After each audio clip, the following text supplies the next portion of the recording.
The movie opens in Central Park, New York, and we see people busy with their own morning routines. Two blonde girls are enjoying the weather when one of them hears a scream. All of a sudden, she notices a strange event. Everyone stops and freezes in their place. Bewildered, she calls her friend, but the latter is also acting strange. Instead of answering her, the friend takes her chopstick-style hairpin out of her hair and stabs herself in the neck. She must have been a terrible friend. Meanwhile, at a nearby construction site, some workers are chatting when one of their co-workers falls from the top. Seeing this, the foreman immediately calls for an ambulance, but more workers start falling down, leaving him horrified. When he looks up, he witnesses the remaining workers deliberately walking to the edge of the unfinished building and falling to their deaths. The foreman is in tears as he watches his co-workers falling to the ground, one by one. Maybe they should have unionized. The scene then cuts to Philadelphia High School, where a science teacher, Elliot Moore, is holding an interactive discussion with his students. He talks about the mysterious disappearance of thousands of bees without a trace. I don't know where the bees went. They all disappeared. One second, buzz.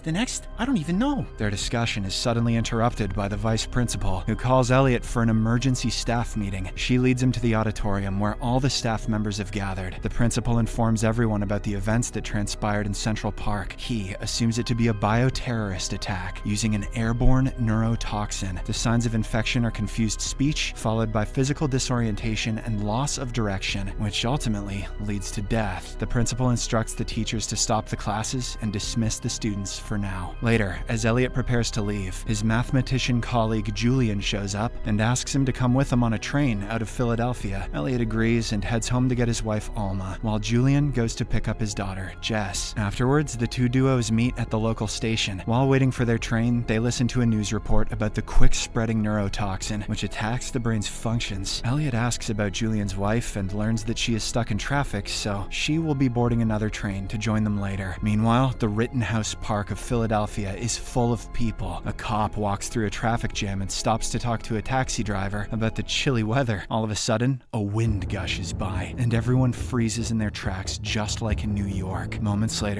the traffic cop commits the unthinkable, and the other people follow suit. On the other hand, Elliot, Alma, Julian, and Jess are now on a train, departing the city. Along the way, the passengers on board start chatting about the devastating news that Philadelphia, as well as Boston, are affected by the toxins. Worried for his wife, Julian texts her, who is thankfully safe, but she is headed to Princeton. A short while later, the train unexpectedly stops at a small town called Filbert, as the conductors have lost radio contact with everyone else. Following this, all the confused passengers settle in a small bistro to eat. Jess is feeling low because she misses her mom, so Elliot tries to comfort her. Being a teacher, he knows how to handle children and is able to bring a smile to the kid's face. Have I told you about the missing bees? It's hilarious. Shortly after, a woman next to them shows an unsettling video. A zookeeper walks into the lion's den and lets himself be eaten. Surely there was a better way for him to do that. Sometime later, the people's attention is captured by a news report, updating the citizens about the current happenings. The government is now unsure if the happening is a terrorist attack because of the surpassing death numbers. The event is limited only to the Northeast, where smaller towns are attacked. Realizing that they are at the center of the affected zones, the people freak out and start escaping in their vehicles. Elliot and Julian try to ask for a ride, but nobody is ready to help them. Fortunately, a generous landscape gardener, Frank, and his wife offer them a ride. Before they get on board, a panicked Julian informs Elliot that his wife hasn't been replying to his calls or messages for 2 hours, so he asks Elliot and Alma to take Jess with them, as he decides to join another group to Princeton in order to find his wife. I'll take care of the kids. Say hello to your wife for me. Frank then drives the group to his nursery house to pack up their belongings before leaving the city. While there, he expresses his belief that all of these happenings are caused by plants because they can release chemicals. He speculates that the plants have developed an anti-human toxin that manipulates humans into killing themselves.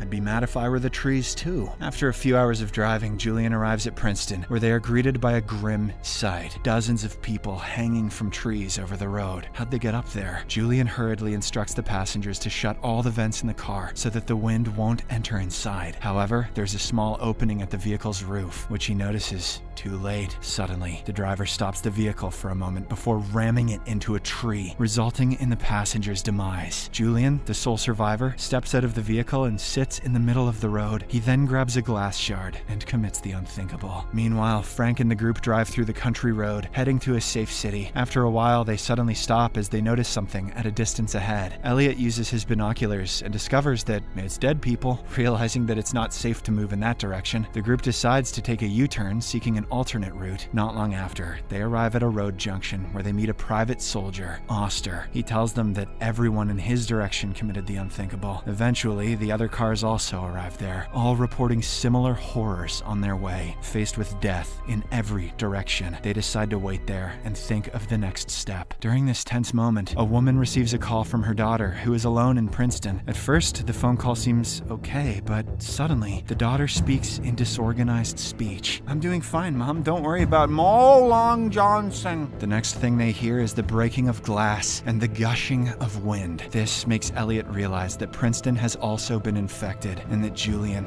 is no more. Sometime later, a realtor tells the people that there's a small town nearby and assumes it to be safe. Oster suggests that they head that way and wait there until the plague subsides. The survivors separate into two groups. Elliot, Anna, and Jess are in the smaller group, while Frank and his wife are with the larger group led by Oster. En route, a strong wind breeze makes the plants sway towards Oster's group. Sensing something amiss, Frank asks the group members behind him to slow down, while Oster and some others keep walking forward. Soon after, Oster shows erratic behavior. He begins screaming military commands and ends up shooting himself. Elliot and the group hear several gunshots from behind and realize that the other group is intoxicated. As they start to panic, Elliot theorizes that it is indeed plants that cause all of this. Just let me monologue, all right? He believes that the chemical is released whenever the plants feel threatened, and that the larger group of people are considered to be threats. This is how it spread from large cities to small villages. I gotta be right about this. I'm a professional. Just then, a strong wind starts blowing in their direction, so Elliot quickly informs them to break into smaller groups. The wind passes by them, and they all brace for the worst. But surprisingly, nothing happens to them, proving Elliot's assumption to be true. After this, Elliot, Alma, and Jess team up with two schoolboys, and they head in a different direction, splitting from the other groups. They eventually come across a model house where everything is made up of plastic. They look around the place and find a map, from which they locate the least populated place. Since the model house is near the main road, Elliot asserts that they shouldn't be staying there for long because more people could come. As a result, they promptly make their way out and rush towards their next destination. Just as Elliot speculated, a large group of people arrive at the model house. They suddenly begin to act strangely. Moreover, one of them starts the lawnmower and lets it drive over him. "My wife left me for the gardener. It's the only way." Continuing on their journey, Elliot and the group spot a barricaded house, so they knock on the door, asking for food. However, the man inside refuses to help them, telling them to get away. Infuriated by such ruthless behavior, the schoolboys curse the man and start kicking the door, disregarding Elliot's warning. In retaliation, the rude man brings out his shotgun and shoots down the two boys, one through the chest and the other through the head. The remaining three of them are horrified by the gruesome incident, so they quickly run away from there. After walking for a while, the trio finds an old spring house, which appears to be abandoned. Elliot goes to check and meets an eccentric and paranoid elderly owner, Mrs. Jones. Assuming that they are lost, she invites them inside and offers them some food. The group finally gets a full meal after starving for the whole day. While eating, Elliot tries to inform Mrs. Jones about the disaster happening in the outside world, but she chooses to remain oblivious. Come on, lady, I'm telling you the truth here. Despite her cold nature, the old woman offers them a room to stay for the night. Later on, Jess falls asleep due to exhaustion, while Elliot and Alma have a brief conversation. During this, they hear a creaking sound outside the room, prompting Elliot to go for inspection. He finds Mrs. Jones standing there, appearing as if she is walking in her sleep. She claims that she heard them whispering and accuses them of having bad intentions. Elliot tries to explain, but the old lady refuses to listen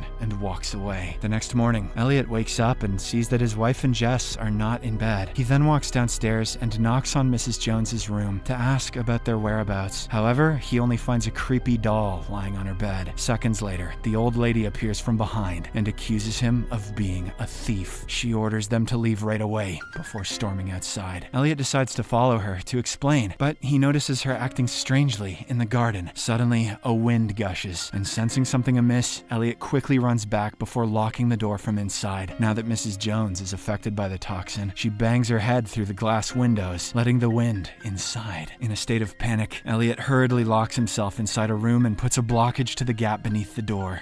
These are not good vibrations. Just then, he hears the sound of Alma and Jess giggling nearby. He looks out of the window and spots them in a cellar at a distance. Since the spring house and the cellar are connected via underground tube, they are able to hear each other clearly. He then immediately instructs them to shut all the doors and windows, warning about the impending danger. He also tells them about how the toxin affected Mrs. Jones, even though she was alone. Due to this, they cannot go outside anymore. Trying to make themselves feel better, Elliot and his wife talk about their love story, reminiscing their past memories. Soon after, Elliot starts tearing up and says if he's going to die, he wants to be with her. These trees are gonna take me out. I'm gonna be with my baby. He then steps outside and begins walking towards the cellar. Seeing this, Alma and Jess also walk out amidst the blowing wind. The couple holds hands and waits for their fate. However, minutes pass by in the field, but they remain unaffected. This makes them wonder if the plague ended just before they went outside, or maybe the trees are just a huge fan of the Funky Bunch. The scene then fast forwards to 3 months later, and the trio are back in the city. Elliot and Alma have adjusted to their new life with Jess as their adopted daughter. While Elliot goes to drop her at school, Alma does the pregnancy test and gets a positive result. On television, an expert compares the natural event to a red tide and warns that the epidemic may have only been a harbinger of impending global disaster. The movie then ends in Tuileries Gardens, Paris, where people experience the same phenomena that happened in Central Park.